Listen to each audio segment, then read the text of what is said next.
বাংলাতে 1 কোটিরও বেশি বিহারি ওড়িয়া আছে। আমরা 30 থেকে 40 হাজার আছি।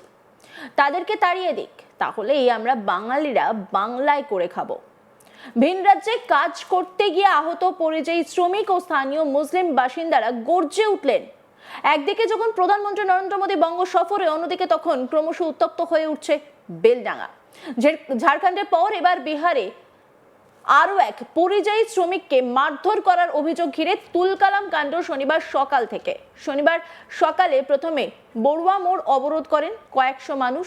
অবরুদ্ধ হয়ে পড়ে 12 নম্বর জাতীয় সড়ক। ফের খবর সংগ্রহে যাওয়া সাংবাদিকদের মারধর করার অভিযোগ ওঠে। একই সঙ্গে হুমায়ুন কবির বেলডাঙ্গায় প্রবেশ করতে গেলে পথ অবরোধ করে বিক্ষোভ দেখান স্থানীয়রা। এদিকে সকালে বেলডাঙ্গা স্টেশন লাগোয়া রেলগেট ভাঙচুর চালান বিক্ষোভকারীরা। ব্যাহত হয় ট্রেন পরিষেবা, আটকে পড়ে ট্রেন। কৃষ্ণনগর লালগোলা শাখায় ট্রেন চলাচল থমকে যায়। বেলডাঙ্গার পরিস্থিতি সামাল দিতে সেখানে অতিরিক্ত আরপিএফ এবং আরপিএসএফ বাহিনী মোতায়েন করা হয়েছে। বেলা গড়াতেই পরিস্থিতি আরও উত্তপ্ত হয়ে ওঠে। বিক্ষোভকারীদের হঠাৎ র্যাফ নামানো হয়। লাঠিচার্জেরও অভিযোগ ওঠে। এক বিক্ষুব্ধ স্থানীয় বাসিন্দা বলেন, বাংলাতে 1 কোটিরও বেশি বিহারি ওড়িয়া আছে। আমরা 30 থেকে 40 হাজার আছি, তাদেরকে তাড়িয়ে দিক, তাহলেই আমরা বাঙালিরা বাংলায় করে খাবো, আর তাহলে বিহার ওড়িশায় যাব না। কি বলছেন তিনি, শুনবো। হেনস্থা হচ্ছে বিশেষ করে মুর্শিদাবাদবাসী।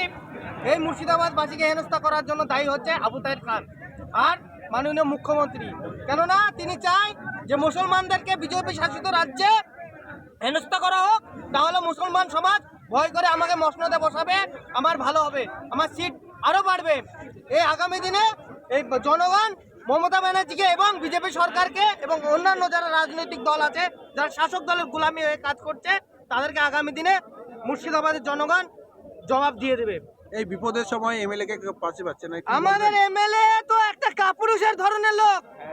প্রায় আমরা দেখেছি যে বেলডাঙ্গার থানায়, বেলডাঙ্গা ব্লকে অনেকগুলো মানুষকে এরকম মারা হলো, হেনস্থা করা হলো।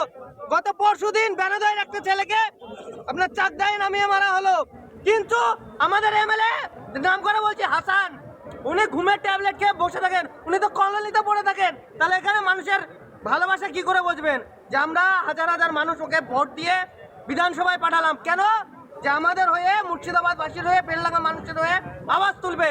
কিন্তু তাকে বিধানসভায় কোনোদিন আমরা দেখতে পাই না, কোনো নিউজেও দেখতে পাই না। কেন কেন এগুলোর কারণ কি? কি চাইছেন আপনারা? আমরা চাইছি এই যে ছেলেটা চলে গেল, এই ছেলেটা তো আর ফিরে আসবে না। এর জন্য যারা একে মেরেছে, আমরা রাজ্য সরকার এবং কেন্দ্রীয় সরকার কাছে দাবি করছি, যারা মেরেছে তাদেরকে আমরা, আমাদের একটাই দাবি, তাদের অবিলম্বে ধরে বের করে তাদেরকে ঝোলানো, এটাই আমাদের দায়ী। আর যারা পশ্চিম বাংলার মুখ্যমন্ত্রী আছে, যদি এই অত্যাচার বন্ধ না হয়, উড়িষ্যা বলেন, বিহার বলেন, আগামী দিনে আমরা এই মুর্শিদাবাদের মাটি থেকে এমন আন্দোলন করব যেখানে বিহারি পাবো, উড়িয়া পাবো, আমরা মার্কে বদলা মাল দেবো। নির্যাতিত হয়েছে। আমি বিহারে আজ 10 থেকে 11 বছর ধরে সেখানে ফেরি কাজ করি। সেখানে আমাদের 40 থেকে 50 জন ফেরিওয়ালা আছে। আমরা একটা ডেরাতে আছি ছাপড়া ডিস্ট্রিক্টে, আমনোর থানায়। সেখানে 10 থেকে 11 বছর ধরে আমরা ফেরি করি।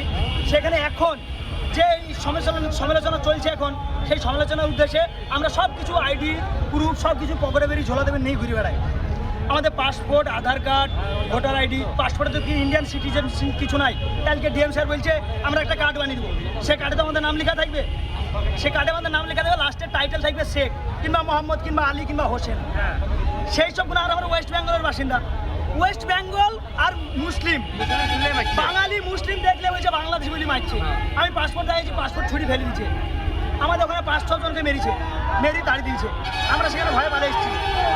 তাহলে আধার কার্ড দেখি, আধার কার্ড তারা চলে দিতে চাইছে। কালকে মৌসুমের একটা পরিষদ সমিতি মেরেছে হাজিপুরে, বিহারের ডিস্ট্রিক্ট হাজিপুর। তাহলে এই যে 2 লাখ টাকা মমতা ব্যানার্জি বলছে 2 লক্ষ টাকা দেবো, একটা চাকরি দেবো। সে 2 লক্ষ টাকা কতদিন দিবে, চাকরি কতদিন দিবে? আমার জানতে হারিয়ে ওয়ার্ডে 2 লক্ষ টাকা দিবে চাকরি। বাংলার লোক বাঙালি যে বিহারি আছে, উড়িয়া আছে, তারা 1 কোটিরও বেশি আছে। আমরা তো 30 হাজার 40 হাজার আছি। তাদেরকে তাড়িয়ে দেখ, আমরা বাঙালিরা বাংলায় করে খাবো। প্রশাসনের তরফে অবশ্য জানানো হয়েছে বিক্ষোভকারীদের সঙ্গে দফায় দফায় আলোচনা হয়েছে, কন্ট্রোল রুম খোলা হয়েছে। এদিনও ঘটনাস্থলে বিশাল পুলিশ বাহিনী মোতায়েন করা হয়েছে। তবে বিক্ষোভের জেরে রেল ও সড়ক পথে যোগাযোগ বিচ্ছিন্ন করেছে উত্তরবঙ্গের সঙ্গে দক্ষিণবঙ্গকে। এদিকে বন্দে ভারতের স্লিপার ট্রেনটির উদ্বোধন করেন প্রধানমন্ত্রী নরেন্দ্র মোদী। এ বিষয়ে বিধায়ক হুমায়ুন কবির আমাদের আজ তাক বাংলায় ফোনে কি বললেন শুনবো।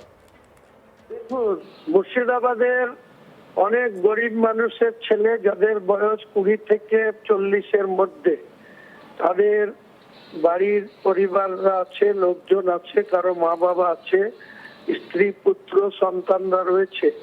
তারা মুর্শিদাবাদের সেইভাবে কর্ম না পেয়ে তারা অধিকাংশ মুর্শিদাবাদের মানুষ কেউ নির্মাণ শ্রমিক, কেউ অন্যান্য হকারি করে, কেউ অন্য কাজে যুক্ত থাকে। পাশে ঝাড়খণ্ড, বিহার, ইউপি, কেরল, তামিলনাড়ু, বোম্বাই এসব জায়গায়। কিন্তু কেরলে বা তামিলনাড়ুতে কোনো সমস্যা এখন অব্দি সেইভাবে হয়নি। কিন্তু বিহারে, ঝাড়খণ্ডে, উড়িষ্যায় প্রতিনিয়তই কিন্তু বাঙালি বলে তাদের বাংলা ভাষা বলার জন্য তাদেরকে মারধর করা হচ্ছে। এমনকি বিশেষ করে বাঙালি সম্প্রদায়ের মধ্যে যে মুসলিম সম্প্রদায়, তাদেরকে আরো বেশি বেশি করে আক্রমণ করা হচ্ছে।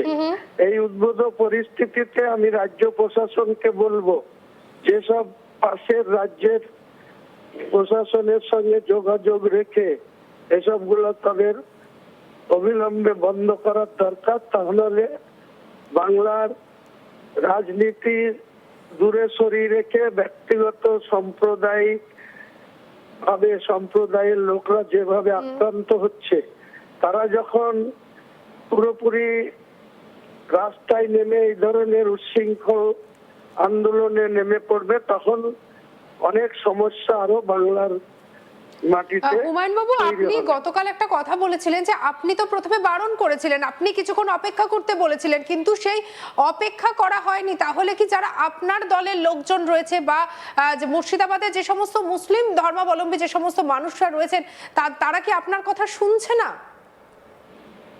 দেখুন, শুনছে না এটা বলবো না, কিন্তু পুরোপুরি শুনছে না। এর পিছনে কাদের উস্কানি আছে, কারা কালকে এটা করলো, আমি অনেক ভাবে প্রশাসনও চেষ্টা করেছে, প্রশাসনও আমাকে হেল্প চেয়েছে। আমি কলকাতায় ছিলাম, বারবার তাদের ফোন করেছি, হোয়াটসঅ্যাপ কলে কথা বলেছি, শান্ত থাকার জন্য বলেছি এবং অবরোধ তোলার জন্য বলেছি। কখনো তারা এগ্রি হয়েছে, কখনো ডেড বডি রাস্তায় নামিয়ে করছিল, সেটা তাদের বাড়ির লোককে হস্তক্ষেপ করে পুলিশের কথা না শুনে আমার কথা শুনে তারা ডেড বডি বাড়ি নিয়ে গেছে। তারা দুপুরবেলায় নামাজের পরে, জানাজার পরে কবরস্থও করেছে।